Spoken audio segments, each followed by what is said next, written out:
Pop Culture Pastor.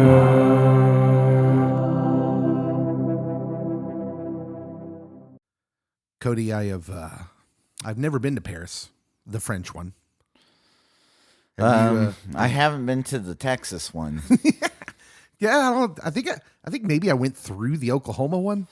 I haven't been to either of the Ohio ones. Are there multiple Paris, Ohios? That is a joke on this episode. We're here, by the way. This is Pop Culture Pastor, not the French one. If there is a French one. Le Pasteur du Pop Culture. I don't even know. That didn't make sense. I didn't take French. I took French 1 after taking 4 years of Spanish. I just offended all of our French listening audience. So long, Quebec. Which was the target demographic this week. Doggone it. There goes Quebec. Can we still have donuts? Ted Hortons. Can we still have some Ted Hortons? Is it a regional thing in Canada when we talk about Ted Hortons, or is it an all Canada thing? I think it might be an all Canada thing, but I don't know. I've never really thought about Canada being regions because we basically broadly generalize them like we shouldn't, but it makes sense that Canada would have different regions and different kinds of people. Mm-hmm. Not just, the kind Rick Moranis played in Strange Brew, which is mostly, I think, what people from my generation thought all Canadians were like. Hey, you hoser, that sort of thing. Yeah. That was back when they could do comedy like that. Now it's questionable. I think they're all like the Rose family from a show that I will call Schlitz Creek. I'll add an L. Thank you for that. Were they Canadian? Is that? Oh yeah. Was that in the story? I don't remember. It's been a while. So, like Ray Moira asked him where his parents were from, and he's like Winnipeg, because she thought that he would said India or Pakistan or one of those areas. Well, this show has nothing to do with Canada. No offense to our North American brethren. Yes, we love you, Canada, but it has nothing to do with that. So we'll just move on. This is Pop Culture Pastor watch-alongs. We're watching along with you, Ted Lasso. And it's Teddy. It's time to talk about season 3, episode 8. This overall, how'd you feel about this episode? Really enjoyed it. Yeah. It was a good change up from where we've been. Yeah, right off the bat, I want to talk about, I was on Twitter and I noticed a lot of people are not enjoying this season. They're fascist. Well, so we're pastors. So a lot of the things I read on Twitter, it's weird because there's pockets. I intentionally follow people that I wouldn't normally have the same worldview with, because I like to make sure I'm not in an echo chamber. So I intentionally follow that. But I noticed that a lot of the conservative folks that I follow on Twitter they got into a discussion of how they don't like this season of Ted Lasso, and I'll give you three guesses as why. You're only going to need one, though, probably. Is it Keeley? Well, I mean, part of it, yeah. The woke storylines is basically what their problem is with it. Although, was Ted Lasso ever conservative? I felt like the show was always pretty progressive. And like they could have gone a whole nother direction with a lot of characters, including Colin and Keeley, and they really haven't. Yeah. Well, yeah. Let me just put this out there for my conservative folks who listen to the show, and I do get emails from time to time from conservative folks regarding the podcast and whether to do with the political stuff or they would call it an agenda by Hollywood. I actually think Ted Lasso is displaying these stories for the most part in a way that is not tokenism, which is what we usually talk about, where they're just kind of throwing it in there to to make social currency basically. I actually think when the story deals with Colin, we're getting like a real look at a real person. Now, we're going to get into Keeley too, and she's done things, and the whole episode kind of centers around Keeley and choices she's made in the past that maybe she regrets her choices, and we wouldn't necessarily agree with the choices. But I feel like this show does a good job of focusing on the real people inside the character, like the human part. Yeah. And I don't have to agree with every choice you make to empathize with you. That's the whole point. Literally within our own churches, there are things that people do, and I would probably roll my eyes and say shoo shoo if I didn't realize that I make mistakes too, and that Jesus called me to love people. So yeah. Well, and Jesus is the guy who gives you the golden rule, right? Word. Yeah, do unto others as you would want done to you. Something along those lines. And frankly, if you want to get really specific, since we're all broken, I think what he's really like specifically saying is, hey, I want people to empathize and love me, even though they wouldn't agree with all the choices I've made. Yeah. And if I want that, then I'm going to give that, because that's what Jesus told me to do. Let's get into this episode. Okay. Yeah. The preamble is over. We start off with, let's start with Ted. Ted and Henry, to a certain extent. The episode starts with the commentary in the background. We find out Richmond is on a roll. Winner, winner, chicken dinner. Total football. Totally working out. Jamie is facilitator, which, by the way, echoes Jamie's story arc. Yes. He's turned from selfish scorer Zava-like to facilitator, and it's echoed. There's a little throw in there where that's echoed, where we find out that Jamie is apparently the Robin Hood of Axe, or Lynx as it's called, where he's got a whole bank of the body deodorant spray, and he's just handing them out for free. Oh, you want some, Colin? What flavor? Yeah. And so, like, I don't think old Jamie would have done that. But new Jamie's a facilitator. He facilitates for his team. So, anyways, that's just an aside, because this episode doesn't have a lot to do with Jamie. But back to Ted, we find out the team's on a roll. The announcers just said there must be no one happier than Ted Lasso. Wrong. We get a close up of Ted's face. He doesn't look happy, and then we find out why. He's having a meal with his ex-wife, her new beau, Dr. Jacob.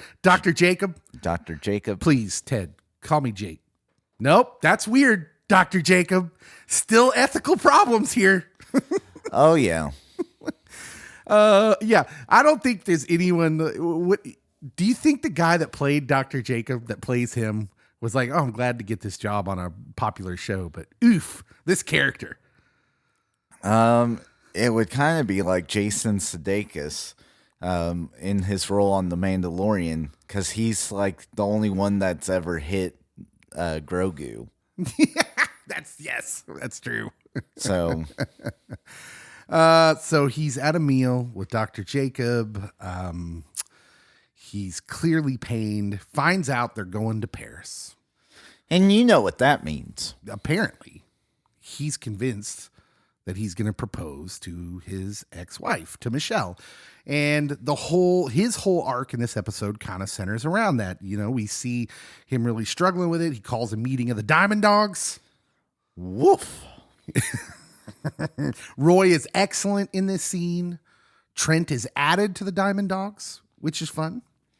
Yeah, he doesn't know what to do with his dog sounds. No, and the look on all their faces as they find out that Ted has leapt to a conclusion here.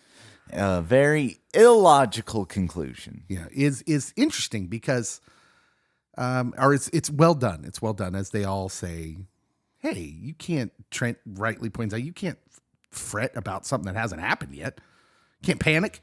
What is it Higgins says? Find out before you flip out. Yeah, and he was already flipping out. Yeah. So Ted decides not to wait, though. He needs to find out. He takes that part to heart. And he goes to Rebecca to ask to hire a private investigator, is it believable that Rebecca facilitates this? Instead of trying to be like the rest of the Diamond Dogs who urge patience? So it's not unheard of within professional sports for them to have private investigators that they go and do investigate things on behalf of star players, coaches, and the owner. Literally the Washington Commanders, in one of their huge scandals, it was found out that their former owner had hired private investigators to learn information about quite a few things. So I can believe that she may entertain the idea. I don't think that she actually went along with the idea, but there's always that possibility that she did actually hire someone. Yeah. So we'll come back to that. She ends up doing it for him, at least as far as we know. As the episode goes on with Ted and now Beard and Henry wants to go see a football match. Who doesn't? Wouldn't you know, the only match that day, West Ham. And in one of the sweeter moments of the episode and this season so far, they show up to the West Ham game decked out. Henry's decked out in a West Ham jersey and yelling at Nate. And they're there, they're smiling, they're waving, except for Coach Beard, who looks like he's in pain. I am with Coach Beard. But Nate has a little smile as the guy tells him, hey, look, they're trying to get your attention, and says something derogatory about Ted, thinks they're looking for tips. Is it Disco? Is that the assistant coach's name? I think so. Yeah. Disco says they're looking for tips, makes a joke at their expense, but you could tell Nate is pleased. I mean, literally, if they're looking for tips, all they have to do is watch the game or the match on TV. Yeah. Ted and Beard and Henry, it kind of culminates, their arc in this episode kind of culminates with this scene with the busker, the singer. He's singing Hey Jude, which is again, the music selection's on point this season, in my opinion. Ted is on the phone with Rebecca, who apparently delivers bad news. They're not specific, but it seems like with what we do hear Rebecca say, she's confirming that he proposed. Did you get that feeling? I did not. You did not get that feeling? No. Okay. Because the way I took it was, she's like, do you really want to go down this rabbit hole? Yeah. And they keep having dialogue about it, and she's really into, hey, is that Hey Jude? Go spend it with your son. He looks sad after she says, do you really want to go down this road? And then after she delivers whatever news she delivers, she says, but seriously, who cares if Michelle gets engaged? So we don't really know. I feel like maybe we're not supposed to know, probably, but I felt like it was negative. I felt like it was he proposed, which would make the scene that happens later a little bit more provocative. You know what scene I'm speaking of? When they come back to pick up Henry and he's handing her the backpack. And doesn't let go. Doesn't let go because he noticed her hand does not have a ring on it. And I mean, I honestly thought that was his way of quote unquote finding out, because I didn't assume that Bex had told him. Yeah, I might be reading too much into the scene. I might be, that's for sure. But that's just kind of what I thought when that happens. Meanwhile, while he's on the phone, really this very sweet, sweet moment. And one of the, like Ted, what this season I feel like is, I've loved this season, first of all.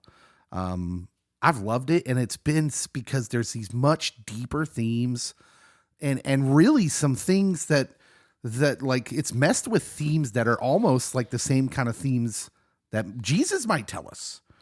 Like that though there are valleys in life, that there are ways to ascend, to transcend those valleys. And we get that in Beard giving Henry the backstory of Hey Jude. Loosely based on a real life story. Yeah, that Paul McCartney was writing this for the son of John Lennon, whose parents were getting divorced. Going through the big D, and I don't mean Dallas. And Beard tells him, I know right now it feels like you're in a sad song, but you, young man, you have the power to take a sad song and make it better. Which is, of course, a line from the song Hey Jude. Sir Paul McCartney, he knows how to write a jam, a hit. I must say I teared up a little bit at this moment in the episode. I am a child of divorce. And it was just wonderful. It's a wonderful sentiment. And it's not just a sentiment. It's something we can all do and that we often choose not to. Like, we live in the time of, kind of where victimhood is almost desired. And taking a sad song and making it better means I don't want to be a victim. It means I'm going to climb out of this and I'm going to be positive and make my life into something that's shining light on the world. People that are struggling through depression and anxiety, stress, worries, oftentimes feel like there's no hope, there's no way out. But yet our brain sometimes interprets and goes into illogical fallacies, and that if you change your perspective a little bit, you can take that sad song and make it better. Yeah. Let's talk about Nate. Nate the Great. Nate the Great. We see him first in this episode in bed in the morning. His friend is there, Jade, which, is it his friend or are they something more? Which is exactly what Nate is trying to get the bottom to. He's he's going a little fast. He's worried, anxious, so worried and anxious. He even gets up before she does, showers and brushes his teeth. Yeah, she finds it, of course, endearing, which leads you to believe that, hey, this is something more. This is maybe Nate's happily ever after. Where she regards his. Maybe some other people would say those are negative traits, to be over anxious, to be kind of needy. What he does is maybe a little needy. He's trying to define the relationship that's very new still. And she, of course, thinks it's charming and she likes it and says, yeah, you're my boyfriend. And so we have a clearly defined label, even if Nate is being himself. His real self, his self from the first season, where he's social cues, not so much, and he's been rejected, so he feels maybe he does go a little too fast with the labeling, but instead of scaring Jade away, it only pulls her in closer. And again, we see Nate finally on this road to maybe, I don't know, how would you describe that? Like, he's self-improving, but it's through the care of someone else, right? Yeah. And like one wise book once said, it's not good for man to be alone. Yeah. We need people. We need significant others within our lives. Yeah. The only real complaint I have about the relationships we've seen, the new relationships in this season, Nate and Jade, Jack and Keeley, is we've seen them in intimate settings. Okay. And we haven't really seen a lot of real conversations with them, which surely there were. I assume, especially with Nate and Jade, just because, they went to dinner that one time. Yeah, right. It's like, look, it's a TV show. I know they're working with limited time, but it would be nice to have a little bit more substance to their relationship before we see them in intimate settings. And with Nate and Jade, I mean, there was a long build up to their relationship. They have known of each other for a while. Jack and Keeley, not so much. Yeah, them not so much. But that's just, I understand and assume that a lot of that was taking place off camera because they don't have the time to put those in the show. Nate, the game, Ted shows up. He smiles. We went over that talking about Ted. We do see later on he tries to form his own Diamond Dogs. Love Hounds. Love Hounds with Disco and whoever. What's the other assistant coach's name? Do you know? I don't recall. Oh, man. It's rough. Disco's like, don't tell him your feelings. It's expensive. Exactly. He's had 4 divorces. And something really interesting happens here as we see that Nate you just can't duplicate when you find your people, right? Yeah. And it is, go ahead. The Love Hounds is a one-off. Yeah. They're not happening. At the end of it, he says, okay, we'll probably never do this again. Because listen, it is important who your circle is, right? And I think Nate's circle looks a lot more like Rupert's circle. Yeah. Well, than Nate's. And Rupert, who we've described as the devil incarnate, I don't think this assistant coach and Disco, we're supposed to be like, oh, they're bad people. They're just people. They're just people. And they're not Nate's people. Nope. They don't echo his sensitivities. And that's what I mean by I love that this show is giving you real life stuff, real human stuff, where I'm not supposed to look at Disco and that other guy who I don't even know his name and say, oh, they're terrible people. No, they're just people, but I know they're not Nate's kind of people. And the show is saying hey, when you find your people, that is something to hold on to. Yeah. They have slightly different values and perspectives than Nate that Nate's not necessarily needing or looking for. Later on, Rupert texts him after the football match and says, sorry, Ted was there. It'll never happen again. That's what you think, Rupert. And Nate first texts out, it's okay, I thought it was funny, but then deletes the text and writes out, good, thank you. Now, my question to you, is that a sincere thing that Nate is still struggling, or is he just placating Rupert? Both. Okay. That's fair. I do think Nate's not quite there yet, but he's close. He is. Okay. That's pretty much all with Nate. Let's go to Keeley, because this is a Keeley-centric episode. Kayla. After Keeley. After, many weeks of her being the loser of the week, mostly because her character's been kind of short-shifted this season. With not much to do, we get a Keeley-centric episode. It starts off bad. We realize that there's been a hack, and many celebrities' intimate texts, videos, pictures have been leaked. Which happens in real life. Yes, it does. And as we kind of hit on earlier, it sets up this very interesting conversation because the team kind of spells it out first. Mm-hmm. They kind of have the discussion that society has when this sort of thing happens, which is, Jamie says, well, this is wrong. They shouldn't do that. That's just ridiculous. But someone else on the team, and I can't remember who, says, well, you shouldn't make videos like that to begin. I think it's the French guy. Or it's the guy from Amsterdam. One of those two. Yeah. Jan Mas. Yeah. But the team arrives to the same conclusion I think we can arrive to, which is, hey, I don't have to agree with everything you've done to empathize with you and care for you. Yes. And I do like that the captain is more vocal in this discussion. And he's like, hey, if you and so are over, delete it. Yeah, we get an interesting little bit with the captain being more assertive, which is nice. Captain Isaac. Yeah.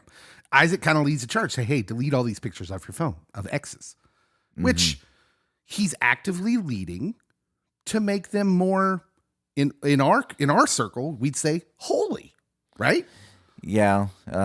You're more focused and devoted to your significant other. There's not the temptation to look back at things from previous relationships. It puts you here in the present, and it also respects the dignity and humanity of your exes. And with them all being within the celeb culture, they are always at risk of being targeted for hacking or whatever. And so it's a good way to be respectful. Yeah. Yeah. And it's awesome. It's awesome to see Isaac literally, and again, in our speak, discipling.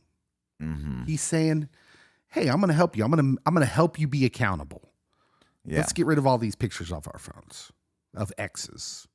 One, because we care about them not being embarrassed. Mm-hmm. So someone hack our stuff. Two, maybe we shouldn't be looking at ex-girlfriends anyways. If you're not with them, why would you have these? And so it's kind of neat to see Isaac doing that, and that the show addressing it. Yeah. Roy and Jamie both look concerned as the information is leaking out into the locker room. And I'm kind of wondering as I'm watching this, is this where Roy is going to kind of re-endear himself to Keeley? The answer is no. At first, kind of. At first, he says all the right things. He tracks her down as she's leaving. He says all the right things, and you're like, oh, okay, this is happening. Good. And then he gets to where he clearly wanted to get to, or at least couldn't resist not getting to from the beginning. I wondered after he said it, because there's a couple different motives you might have for asking it. There is instant remorse. There is instant remorse. Because part of me thinks I'm going to go beat up that guy that had this, that got hacked, because it wasn't that Keeley got hacked. It was someone else got hacked, and Keeley just happened to have photos. That's a possibility. Or video. Yeah. I went right to the part where Roy couldn't handle that he never got a video, which again would show the growth of Keeley. Mm-hmm. And that is definitely a very realistic possibility, which I had thought of as well. But me trying to be a half glass full kind of guy, that you are, that Roy might have had some more honorable motive, although in that situation, you still don't ask that question. So Roy, I don't know. I'm wondering where they're going with this. I just assumed that Roy and Keeley would be together by the end of this season. I did not. It doesn't look good now because Roy had that moment this episode. That appears to be very, very bad. But that was a big question mark for where they are heading as a possible couple. Let's move on to Keeley and Jack. So Keeley and Jack's relationship, we haven't really seen, again, because of the time constraints, we haven't seen the foundation they've been laying, with their relationship at all. It's mostly been them in sort of intimate settings. And maybe that's intentional because this episode sort of outs what Rebecca's concerns were in the last episode, which is Rupert Jr. Yeah, that Jack maybe only cares about Keeley in a physical sense and in a not being a problem sense. Mm-hmm. Because Jack is, as we find out in this episode, is very concerned.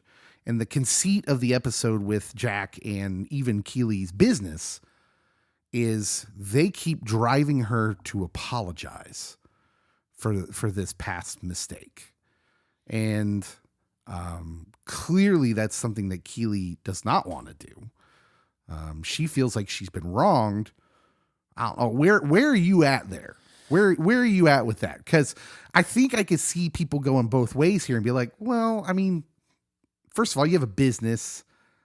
businesses put out statements all the time apologizing for something that they probably really don't have any remorse for.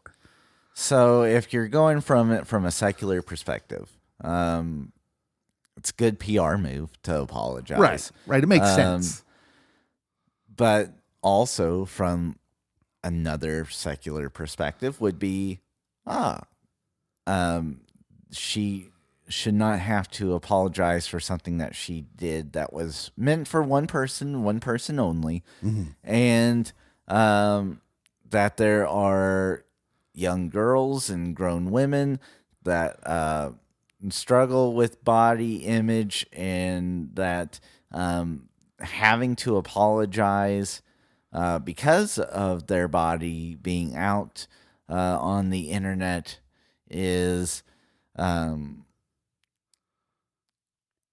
so she can make a feminist statement by saying it's okay that I loved this person enough that I shared my body that I'm not ashamed of, and I'm not going to apologize about, because she does have that bit with Rebecca after the photos dropped that it kind of seems like she wants to go that route, that like, my personal stuff was stolen, and B, I have nothing to be ashamed of. Yeah. And so this is where we get a little, Ted Lasso this season's done a good job of mirroring the stories. And you might have been wondering, well, who's mirroring Keeley's story? Let's take an aside to Colin real quick. As the team, as has been instructed by Isaac, to delete the photos of exes off their phones, as the team is doing that, Colin excuses himself from the locker room. For what the audience knows is he doesn't want to reveal his secret to the team. Isaac sees him leaving, interprets it as he doesn't want to delete photos of exes, and comes out and confronts him. He grabs his phone. He makes the connection. He understands that Colin is a gay man, and we're left in mystery. He gives a look. He hands him the phone. He walks away. And in this, we get the same thing Keeley was wanting, right? The same question is being posed to Isaac. Can I disagree with someone's choices, but still care about them and love them and support them? That's the question being asked here, and that's the parallel with Keeley, because the people around Keeley, they're not supporting, they're covering, right? If it's Jack's people. Yeah.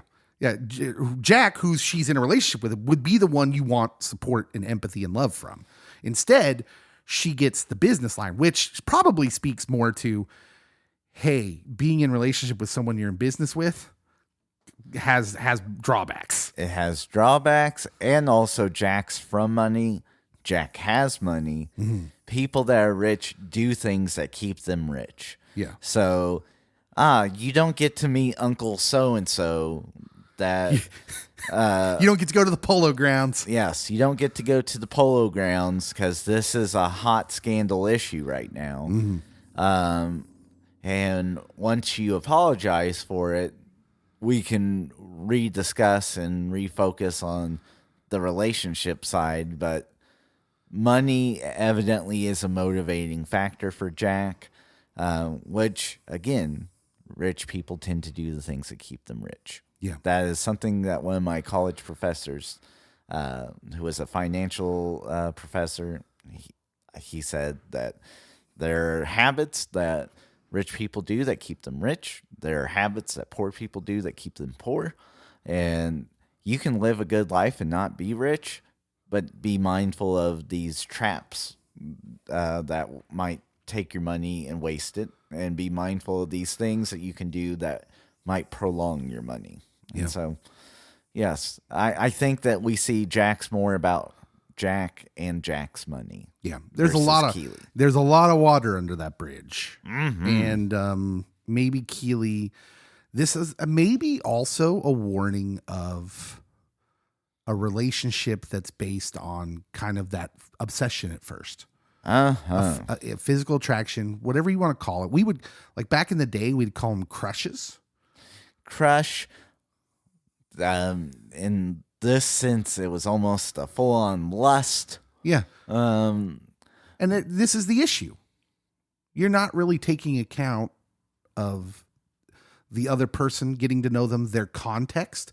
Because we could make the argument that Jack's just reacting like you just pointed out, someone who's in a certain kind of context.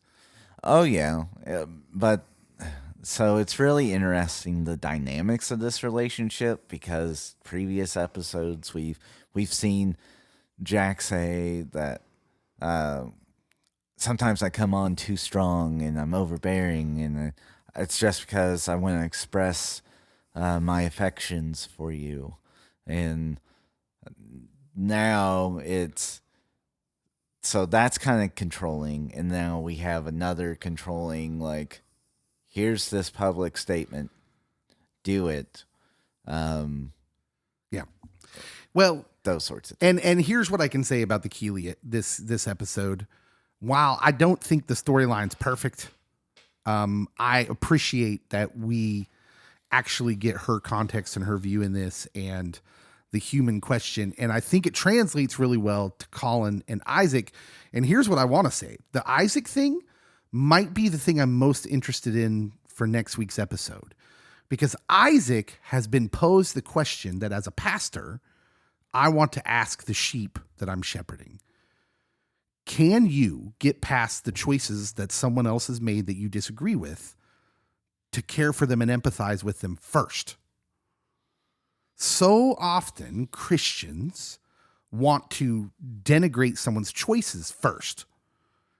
But the Bible says we speak truth with love, and love is a very curious word to use there, given that love takes time.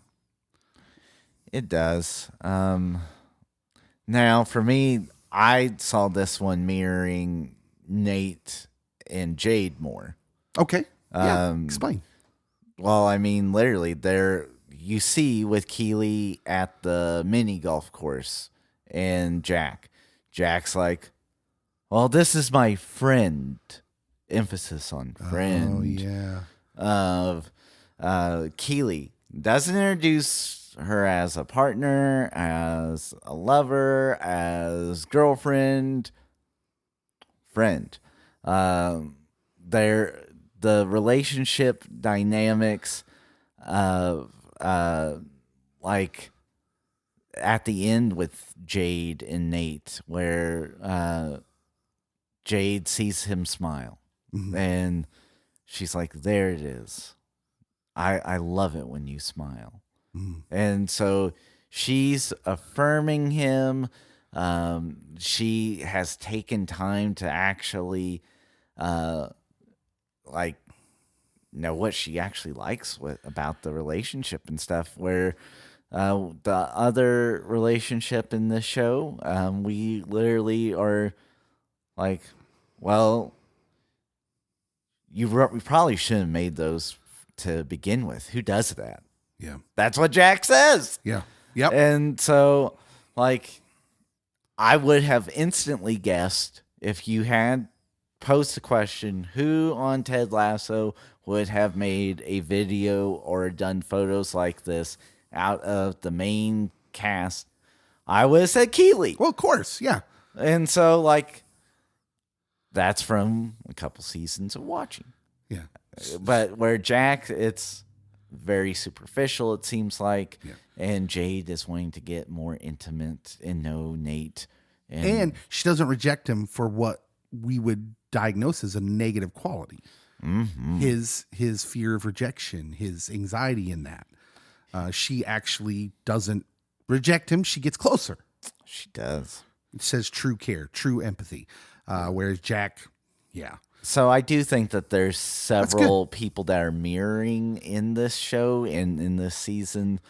So yeah, the Isaac thing definitely is a mirror for that, but also Nate and Jade are a completely, like, almost the polar opposite of what Jack and Keeley are going through, where the relationship's going to come crashing down for Jack and Keeley because Jack has this image to uphold, where I think, and I'm still calling this shot, that Rupert's going to try to get Nate to break up with Jade because she's just a hostess. And that's going to be that'll be the impetus for the rest of Nate's arc. Mm-hmm. Yeah. That's what I'm calling. I agree. That seems like it will be something. Let's see. Any odds and ends here? I don't know. There's no drawback to the Gezellig Dutchman. Rebecca's Dutchman. We've moved on. Surely not forever. I hope so. What? I think that it is one of those better mysteries. Like, all right, who is this mysterious guy? Storytelling choice then. Yes. Okay. Jamie, the main crux of this episode for him is the locker room where he's throwing the body spray around, being more caring and sharing, and is also honoring women and their bodies with his stance on images. But then him and Keeley have a moment at the end. The end of the episode, Jamie comes to Keeley's house. We find out that this was sent to Jamie. Jamie taught. And Jamie is expressing real sympathy and remorse for the leak happening because of him. He forgot to check his emails when he deleted, because he says to the team, I delete all my pictures of an ex. When I'm not going out with him anymore, I delete them, which is admirable. You know, even if you're like not a person who's like, well, why would you send pictures? I wouldn't have those pictures on my phone anyways. But like, okay, but at least he gets rid of them when he's not in a relationship with the person. Yep. Right. It's an admirable thing. And then he realizes it was because of him. So he goes to apologize. And he's the first person who shows up to Keeley's door with real empathy. Real, hey, I'm sorry this is happening to you. Although, choose a better password, Jamie, than password. They share and embrace as Keeley. That's what Keeley had been needing, clearly, the whole episode. Oh, yeah. Jamie's the first one to really give it to her, even though we thought it was going to be Roy. He appears to be on that way, and then he drops he just can't help himself. What does this mean? Do you think Jamie and Keeley end up together at the end of this? Or is this just nope, this is just a moment. It's a nice moment they have. Or does no one end up with Keeley at the end of this season? Also very possible. That would be bold. It would be. But this show has taken some bold story choices. Very. Unexpected story choices. So we'll see. Like I said, I'm most interested in what Isaac's going to do. The blurb for next week's episode, clearly this is going to be a central part of the episode. I haven't read. I don't like spoilers. Well, it's just like a blurb. It's like 2 sentences. But I can't handle those 2 sentences. All right. Who's the winner of the episode for you? Coach Beard. Coach Beard is the man. He gets to deliver like the what's the word I'm looking for? The emotional crux. He does. Of the episode. Although him and Ted are on probation. They're on probation. Yes. Oh, yeah. From May. Mm-hmm. Yeah, May. You guys are on probation because they went to a West Ham game. And shame on them. Dressed Henry in West Ham gear. I love that Henry does the same thing with his milk that Beard and Ted do with their beers. The same drinking thing. That was cute. Yeah, I wouldn't disagree with that pick. I'm going to go ahead and say Keeley just because you've been so harsh on her. Yeah, because we've been waiting all season for them to do something like with any sort of solidity for her. And it was good to let her have an episode where we get to see how far she's come by showing us her past. Like, oh, right, Keeley used to be this person, but now we see Keeley now. And this being faced with her old self causes her a lot of stress. And that shows that to everyone else, which, there's nothing worse than when you're a different person. Like, I'll say this again. I think I said this at the beginning of the episode.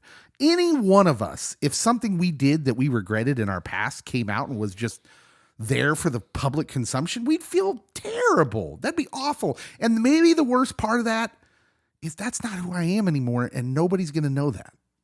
Yeah. So if you played Pokemon Snapshot back in the day, I'm not judging you. Why would you say that? I didn't play Pokemon Snap. Or did I? Dave's username for Pokemon Snap leaked to the public. No, but I appreciated that they did something with Keeley, that they gave her an episode, and it raised some good questions, some good things to think about. Who's the loser of the episode? I could go with Jack. I'm not going to. It's the Love Hounds. Agreed. Disco and weird other assistant coach who says women like it when you disrespect them. Come on, man. They're definitely the losers of the episode. I agree completely. Jack was close. Jack was a problem. Yeah. But we kind of felt that, like the writing was on the wall with Jack. It was, even though I wanted to give Jack the benefit of the doubt the whole time. Yeah, Rebecca was right. Rupert Jr. All right. How many mustaches out of 10? 7.5. Ditto. 7.5. Good episode. Solid. Yes. I dig it. What'd you guys think? What'd you guys think of the episode? Let us know. As always, hey, we love you guys. We appreciate you guys listening. Maybe you've had some choices that not proud of in your life. And think about how it would feel to have them leaked out there, and think about how we react to other people for choices that they have went past. The people in our life who have changed into different people, but maybe we're still holding them hostage to former choices. I think that's something good to think about from this episode of Ted Lasso. Thank you so much for listening. Make sure and subscribe to the pod. Give us a review. Share us, man. Follow us on our socials. Share our posts, please. Facebook, Twitter. That helps us out a lot, gets us out there to more people. Thank you so much. We'll see you next time.